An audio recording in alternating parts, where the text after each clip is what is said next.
Hello everyone, how are you? I am your teacher. I am here with the important question answer you asked. I welcome you on Let's Learn question and answer. So our main question for today is how to create a pivot table in Excel. Correct answer is creating a pivot table in Excel is a powerful tool for summarizing and analyzing large data sets. Follow these steps to create a pivot table. Number 1.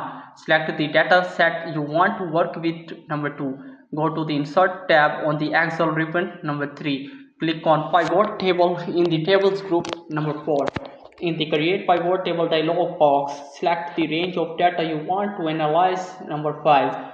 Choose where you want the pivot table to be placed, either in a new worksheet or the existing one. Number 6.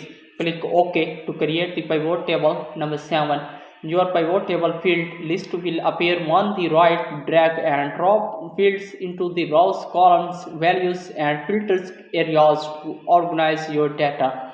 Number 8. Customize your pivot table by right-clicking on it and selecting pivot table options to adjust settings like number, formatting, layout, and display. Number 9.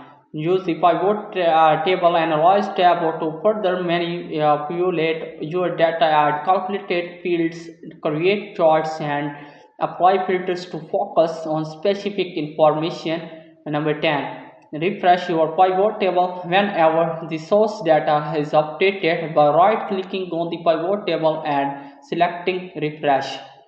Pivot tables in Excel provide a dynamic way to analyze and visualize data, making it easier to draw insights and make informed decisions based on your dataset. Start exploring the power of pivot tables in Excel today to unlock the full potential of your data analysis capabilities.